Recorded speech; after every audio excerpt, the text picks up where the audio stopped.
स्वागत है आपका 5 फिंगर क्लासेस की 31वीं सीरीज में। और आज आपके सामने पहला प्रश्न है, अधिगम का तत्परता का नियम किसके द्वारा दिया गया। तो अधिगम का तत्परता का नियम अमेरिका के मनोवैज्ञानिक E.L. थॉर्नडाइक के द्वारा दिया गया। E.L. थॉर्नडाइक जो कि सहचार्यवादी और शिक्षा मनोविज्ञान के जनक भी मान जाते हैं, उन्होंने 1898 में एनिमल साइकोलॉजी और 1913 में शिक्षा मनोविज्ञान या एजुकेशन साइकोलॉजी नाम की पुस्तक लिखी। इसी कारण उनको शिक्षा मनोविज्ञान का जनक भी कहा जाता है। अधिगम के तत्परता के नियम के अंतर्गत हम देखते हैं कि प्राइमरी लॉ ऑफ लर्निंग, जिसके अंतर्गत 3 नियम आते हैं, जिसमें पहला है तत्परता का नियम, दूसरा है अभ्यास का नियम और तीसरा है प्रभाव का नियम। इन तीनों नियमों को मिला करके कहा जाता है कि प्राइमरी लॉ ऑफ लर्निंग। अगले प्रश्न पर आते हैं। दूसरा प्रश्न आपके सामने है कि निम्नलिखित में से कौन सा लक्षण अंतर्मुखी व्यक्तित्व का नहीं है। यहाँ पर पर्सनैलिटी के जो प्रकार हैं उसके अंतर्गत युंग के द्वारा 2 प्रकार बताए गए हैं। एक है बहिर्मुखी व्यक्तित्व और दूसरा होता है अंतर्मुखी व्यक्तित्व। जो अंतर्मुखी व्यक्तित्व है उसकी विशेषता इनमें से कौन सी नहीं है। तो यहाँ पर देखिए कि उदासीनता जो कि अंतर्मुखी व्यक्तित्व की विशेषता है, दूसरा है निराशावाद जो कि अंतर्मुखी व्यक्तित्व की दूसरी विशेषता है, तीसरा है सामाजिकता और चौथा है आत्मकेंद्रित जो कि अंतर्मुखी व्यक्तित्व की विशेषता है। लेकिन इनमें तीसरा विकल्प सामाजिकता जो कि अंतर्मुखी व्यक्तित्व की विशेषता नहीं है, बल्कि यह बहिर्मुखी या एक्सट्रोवर्जन पर्सनैलिटी की विशेषता होती है। इसके अलावा आत्मविश्वास, मित्रता का भाव, अधिक क्रियाशील होना, सामाजिक गतिविधियों में बढ़ चढ़ करके भाग लेना, ये सब बहिर्मुखी व्यक्तित्व की विशेषताओं के अंतर्गत आता है। अगले प्रश्न की तरफ बढ़ते हैं। तीसरा प्रश्न आपके सामने है, मंद श्रवण हानि का स्तर क्या है। यानी कि जो श्रवण हानि होती है उसका स्तर क्या है, जो कि मंद के अंतर्गत है, तो उसका स्तर है 26 से 40 डेसिबल। अगला प्रश्न देखिए, यह कथन आपके सामने है जिसमें आपसे पूछा जा रहा है कि बालक संसार में लैंग्वेज एक्विजिशन डिवाइस के साथ जन्म लेते हैं। यह कथन किस मनोवैज्ञानिक का है। तो यह कथन जीन प्याजे के द्वारा दिया गया, नोम चॉम्स्की के द्वारा दिया गया, जो कि भाषा विकास के विशेषज्ञ हैं। उन्होंने भाषा विकास के ऊपर बहुत ज़्यादा काम किया। इसके अलावा अन्य विकल्प यहाँ पे आपके सामने लिखे हुए हैं, जिसमें ब्रूनर जिन्होंने अधिगम का संज्ञानात्मक सिद्धांत दिया, जीन प्याजे जिन्होंने अधिगम का संज्ञानात्मक विकास का सिद्धांत दिया, और अगला विकल्प यहाँ पे लिखा हुआ है टोलमैन का, जिनका सिद्धांत बहुत प्रसिद्ध है।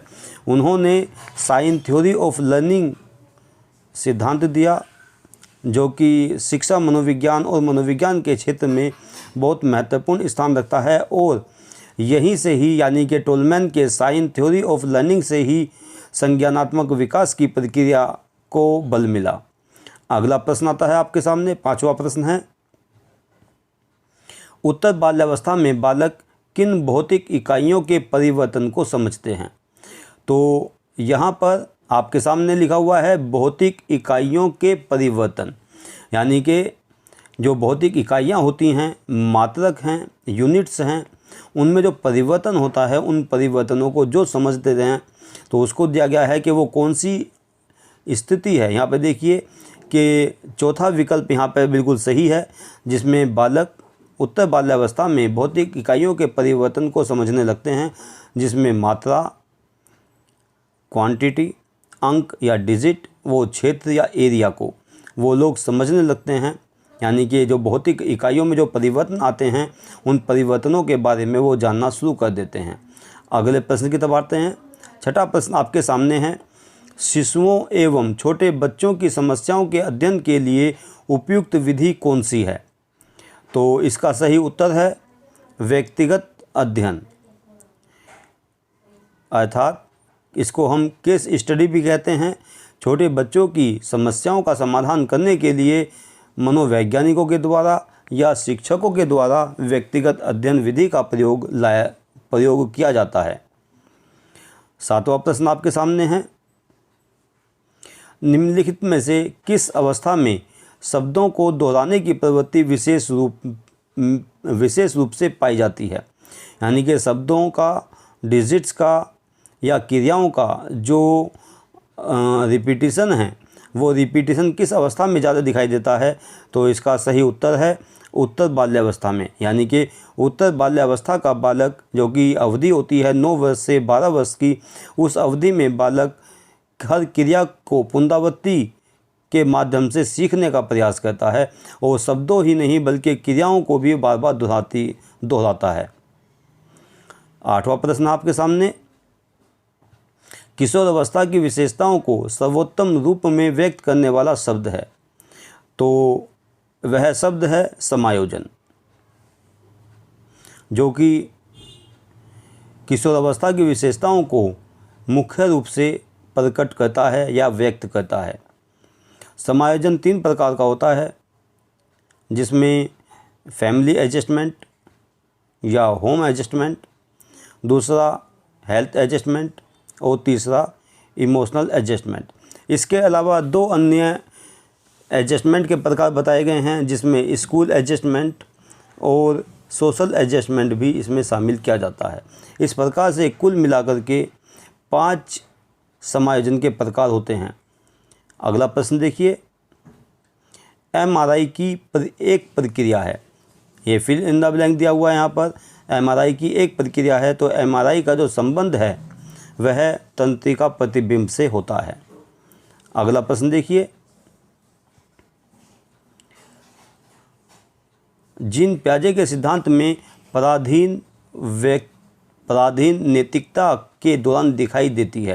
यानी कि उस अवस्था को मालूम किया गया है यहाँ पर फिल इन द ब्लैंक के माध्यम से कि पराधीन नैतिकता जो होती है जीन प्याजे के सिद्धांत के अनुसार वो कौन सी अवधि में दिखाई देती है। तो वह अवधि होती है 7 वर्ष से लेकर के 11 वर्ष की आयु में। तो यहाँ पर 10 प्रश्न आपके सामने आए और इससे पहले की कक्षा में यानी कि 30 सीरीज जो आपके सामने आई है उसमें 15 क्वेश्चन दिए गए थे और सारे प्रश्न जो है आपकी उन बीएड की, डीएलएड की और यूपीटेट और सीटेट की परीक्षाओं में आने वाले प्रश्न हैं और इनको बहुत ही सावधानीपूर्वक चयनित किया गया है। तो मुझे उम्मीद है कि आप लोग इससे ज़रूर लाभ उठाएंगे और आप ही नहीं बल्कि आप अपने मित्रों के पास भी इसको शेयर करेंगे, जिससे आप ही नहीं बल्कि आपके सहयोग से आपके सहपाठी भी आगे बढ़ सकें। तो इन्हीं शब्दों के साथ में जय हिंद, जय भारत।